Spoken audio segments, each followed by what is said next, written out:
যে বাচ্চা কাচ্চারা একটা ছোটরা ছাত্ররা একটা রাজনৈতিক দল করেছে, এদের একটু পাখা ডানা মেলার সুযোগ করে দেওয়া উচিত। ডিসি সাহেব মিটিং আছেন, সেখানে 5 জনই যাবে। এনসিপি কি রাষ্ট্র ক্ষমতা সম্পন্ন রাজনৈতিক দল? তাদের কাছ থেকে মানুষ অনেক কিছু আশা করেছিল।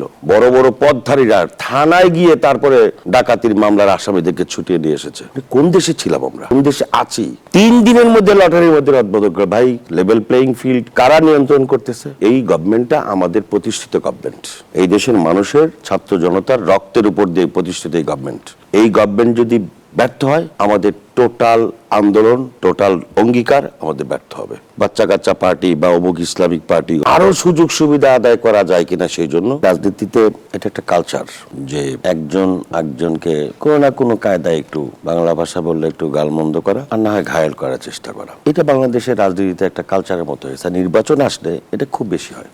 বড় দলকে এই ধরনের কথাগুলো শুনতে হয়, এটা বড় দল হিসেবে শুনতে অভ্যস্ত আমরা। লন্ডন বৈঠকের পর হেলে পড়েছে। হ্যাঁ, লন্ডন বৈঠকের পরে হেলে পড়েছে, আমি এটা স্বীকার করি। লন্ডন বৈঠকের আগে কি ছিল? লন্ডন বৈঠকের আগে ছিল একটি রাজনৈতিক দল গঠিত হয়েছিল। সেখানে ডিসি অফিস থেকে চিঠি দিয়ে পরিবহন দেওয়া হয়েছে সেই সভায় অংশগ্রহণ করবার জন্য। লন্ডন বৈঠকের আগে এই দেশের প্রধান উপদেষ্টা, যাকে দল মত নির্বিশেষে সবাই তাকে এক বাক্যে প্রধান উপদেষ্টা হিসেবে স্বীকার করে নিয়েছেন, উনি বক্তব্য রাখতে গিয়ে আরো বললেন যে বাচ্চা কাচ্চারা একটা ছোটরা ছাত্ররা একটা রাজনৈতিক দল করেছে, এদের একটু পাখা ডানা মেলার সুযোগ করে দেওয়া উচিত। এটা কি প্রধান উপদেষ্টার দায়িত্ব ছিল? এটা তো প্রধান উপদেষ্টার দায়িত্ব নয়। এইভাবে করে এমন একটা পরিস্থিতি তোলা হয়েছে, এবং এখনো ওই সময় থেকে এই পর্যন্ত আমি বহু প্রমাণ দিতে পারবো। ডিসি অফিসে গিয়ে আমরা আসছি, কে ও স্যার তো মিটিং আছেন তো কি হয়েছে, আমরা আসছি, আমরা কথা বলবো। কে?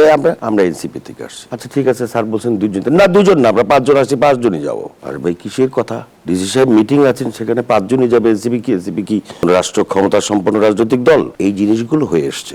এরপরে প্রধান উপদেষ্টা একটা ছাত্ররা রাজনৈতিক দল করবে, তাদেরকে একটু পাখা একটু গজানোর সুযোগ দিতে হবে, তাদেরকে রাজনৈতিক দল করার সুযোগ সুবিধা দিতে হবে। প্রধান উপদেষ্টার জায়গা থেকে এই কাজগুলো যখন করতেছিল, তখন কিন্তু জনমনের সন্দেহটা খুব সাংঘাতিক রকম দাঁড়া বেঁধেছিল যে প্রত্যেকটা অফিসের মধ্যে গিয়ে ইউনিয়ন পরিষদে ভিজিএফ কার্ড বিতরণ করবে। সেইখানে বলতেছে যে এখানে এনসিপির কারা করে, এনসিপির কাছ থেকে ভিজিএফ কার্ড নিতে হবে। অবাক! এগুলো তো আপনার গ্রামে গঞ্জে যান, আমি আজকে গ্রাম থেকে আসছি, এগুলো আমাদের চোখে দেখা। মানুষ যখন এগুলি নিয়ে খুব বেশি সন্দিহান হয়ে পড়েছে, যদিও তারা রাজনীতিতে নতুন এসেছেন, তরুণ সমাজ, আমাদের ভবিষ্যৎ প্রজন্ম, তাদের কাছ থেকে মানুষ অনেক কিছু আশা করেছিল।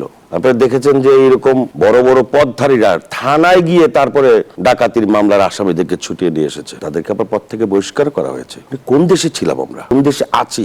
এসপিডিসির কথা বলা হয়েছে। নির্বাচন কমিশনে একটি রাজনৈতিক দল গিয়ে বলল যে এসপিডিসিদেরকে লটারির মাধ্যমে রদবদল করতে হবে। 3 দিনের মধ্যে লটারির মধ্যে রদবদল করে। ভাই, কার নির্দেশনা চলতেছে? লেভেল প্লেইং ফিল্ড কারা নিয়ন্ত্রণ করতেছে? যারা প্রশ্নগুলো তুলছে তাদেরকে বোঝার জন্য আমি বলছি, আমরা এই গভর্নমেন্টটা আমাদের প্রতিষ্ঠিত গভর্নমেন্ট। এই দেশের মানুষের ছাত্র জনতার রক্তের উপর দিয়ে প্রতিষ্ঠিত এই গভর্নমেন্ট।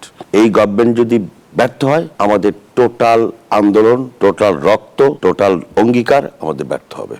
ডিসি ওসি টোসি বদল করা হয়েছে, মধুর জায়গায় কদুর জায়গায় মধু নাকি যেন ছোট ভাই বললেন। ভাই, বদল করা হয়েছে, সেখানেও কি উচিত ছিল বাচ্চা কাচ্চা পার্টি বা অমুক ইসলামিক পার্টি? এইখানে আমি সরাসরি এইভাবে বলতে চাই না। আমি মনে করি যে এটা একটা হলো রাজনৈতিক ভাবে চাপে রাখা, আরো সুযোগ সুবিধা আদায় করা যায় কিনা সেই জন্য। আরেকটা হচ্ছে নিজেদের যে সুযোগ সুবিধা আমরা নিচ্ছি বিভিন্ন ভাবে, এটাকে জায়েজ করা।